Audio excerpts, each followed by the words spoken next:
Good evening. My name is Sanjanish and welcome to my podcast channel. It's time to talk.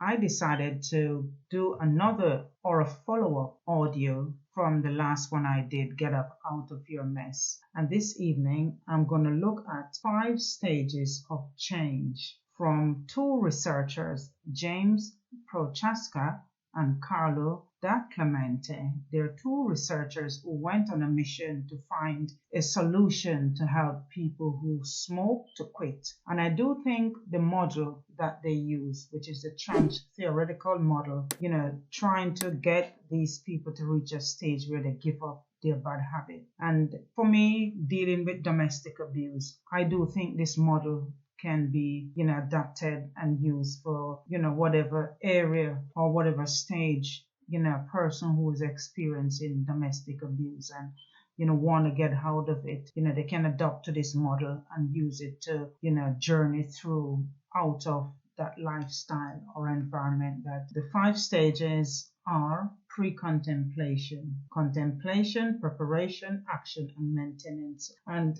I want to help someone this evening. That's the reason why I'm doing this audio. And I hope that whoever listens to it will gain something, gain some strength, be inspired or motivated to walk out of that lifestyle. It's not easy because when you're in a situation, it's like your brain, sometimes it's not focusing or it's not at that place where it can make, an amicable decision. So sometimes people need help. And I do believe help can come in many different forms. So for me, putting out these audios is to help someone. And I hope that whoever listen, and if you listen and you feel like it's not for you, but for somebody that you do think can be of benefit to, you can pass on, the audio. And hopefully that it bring a change to them. According to these two gentlemen, a person has to reach a stage in their life, the pre-contemplating something. When you're pre-contemplating something, you're thinking what to do. Should I or should I not? But if you're at that stage where you start to think serious about your situation and you want to change, you're going to move from that pre-contemplation stage and you're going to reach to another stage, according to the researchers, that they call it the contemplation. So you move from pre-contemplation to contemplation. Getting at that stage of contemplation, you're thinking now, you're getting a little bit more serious about what you want to do. So the other stage is action. Thinking and not, putting an action into play, not going to move you forward. So the action that you want to display, it's important, that you start to get proactive, in thinking, put things into place, of how to move forward. And the last stage is maintenance. When you give up a bad habit, or you move away from an environment that is not conducive for healthy living, you got to know how to maintain it. I just want to draw a reference upon my story, how I came out of domestic violence, and what I had to do. First and foremost, I would say people that find themselves into a domestic violence situation, it's not easy to come out.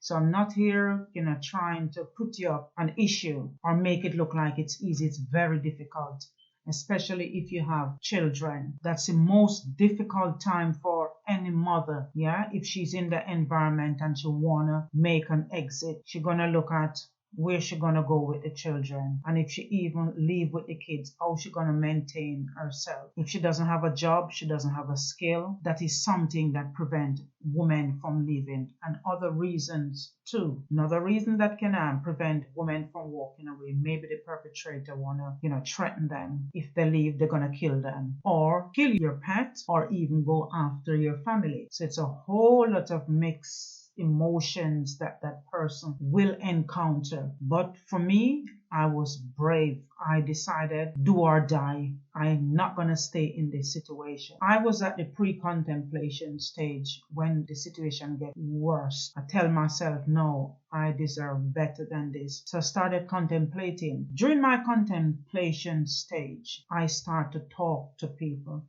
This is something that I realize, a lot of people see domestic abuse as taboo, shame. Can be shameful. You're going to feel shame, is the honest truth. let's talk about the emotions that you go through. You're gonna feel shame, feel like it's your fault. For some people, they blame themselves. I didn't blame myself. And this is what the perpetrator want to do. They want to bring you to a stage, where they can control you. They control your mind. They use issues around you to make you feel like, you're the one that is causing it. When they get angry, they will look at you and say, you see, because you do this, why I, in return, exert this bad behavior upon you. But no, don't allow them to do that to you, because it's like they're getting in your mind. When they get in your mind, they get in your emotions, and it brings confusion. So for me, I said to myself, no, I'm gonna get out. I'm a faith person. Yeah, and for most of you who may listen to my audios, you will hear I, stress that my faith was what I depend on in order to get me out of that stage. So going through, 1 stage to 4, pre-contemplation, contemplation, action, get out of it. How do you get out of it when all of these thoughts are running through your mind? Your life is at stake, your children's life is at stake, your family life may be at stake. Because some people go to the extreme where they want to,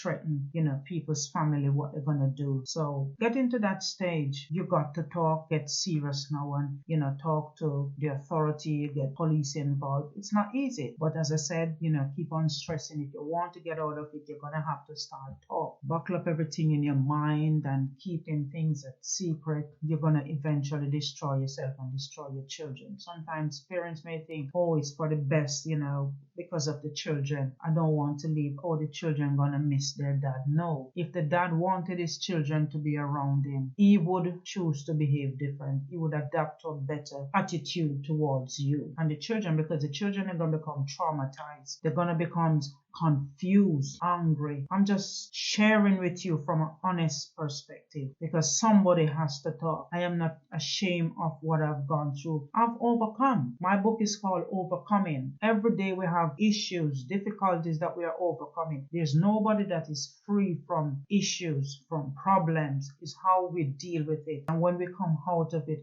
how do we make these things that we go through define us? You go through domestic violence, it doesn't define you. It doesn't make you who you are. As a matter of fact, it makes me stronger, because the stronger I become, I'm able to help somebody else. And that's why I'm putting out these audios, to reach somebody. I'm trying to get into your mind for you to understand. Listen, don't stay in it. If you stay in it, you're going to destroy yourself. Try to get yourself to that stage where you exit that environment. After you exit that environment, how do you maintain your freedom?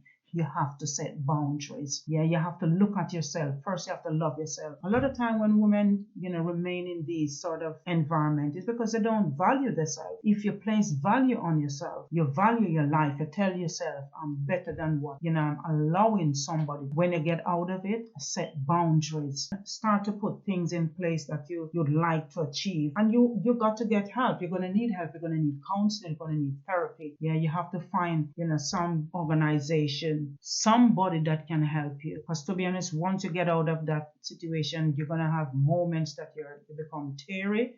You're going to be upset. Your emotions sometimes all over the place. When things get difficult, that's a time when you're going to feel like you want to go back. But what I'm trying to get to my listeners this evening, try and maintain your freedom. Maintaining your freedom, it's not going to be easy. You have to get people on your side, people that can help you. And as I said, go to counseling. Get therapy, get the authority involved, get yourself at a safe place. When you're there, don't let the perpetrator know where you are, because once they know where you are, they're going to come after you. So if you seriously want to get out of this, yeah, and as I said, maintaining, the last stage of it is maintaining, that stage that I'm really and truly focusing on this evening. How to maintain your freedom. How you maintain your freedom, you have to look at yourself. You have to think serious about your life, serious about your children, if you do have children. For some people, You have to change your location. I had to change my location. As a matter of fact, I had to change my country. I had to migrate to get rid of the perpetrator. Because if I had stayed in my country, everywhere I go, he followed me. So that's how relentless they are. They will follow you. Yeah, they stalk you. You can't live nowhere and they know where they live in, because the aim is to control you, to get you to a place that subdue you and they slowly destroy you. That's the main aim of the perpetrator. So as I said, learn to maintain your freedom. Maintaining your freedom, you have to tell yourself, you have to love yourself. Sadly, a lot of women, they don't love themselves, especially when they go through these issues. They see themselves different. They feel like, oh, I deserve what I go through. No. According to source, going back to James and Carlos, they said that most people's behavior change occurs gradually over time, with the person progressing from being uninterested, unaware, or unwilling to change. So sometimes the changes may not happen instantly. It's gradually, and you have to go through all of those process. And as I said, it's not going to happen. Again, I'm stressing and I'm repeating myself. It's not going to happen in a twinkling of an eye or instantly. You're going to go through those days. Your emotions going to be up, down, but you have to stay focused on your goal. What do you want to achieve? You get your freedom. Don't give it up. It's just like you have your house, and if you don't declutter regular, your house gonna fill with a whole lot of things that you don't want. So keep decluttering, keep your house tidy. That's how it is with an individual. If you come out of a situation or an environment, you're trying to give up a bad habit like smoking. If you find yourself around smokers, people that are smoking, and they said, they're trying to invite you back into the lifestyle that you gave up, you're going to eventually fall back. So how do you maintain your freedom? Stay away from, unhealthy habits. And that's one way to maintain your freedom and stay free, stay clear of anything that can have you going back to where you're coming from. And be vigilant. Ensure that when you set boundaries, you abide by them, you keep them. You don't allow yourself to drift, because once you slacken up, you're gonna get yourself at that place where you find you're gonna have struggles. You start to struggle again. I look at another researcher, adult medication. It's meducation.com. And the person was talking about, the importance of evaluate, especially when you reach that stage of readiness. So I'm going back.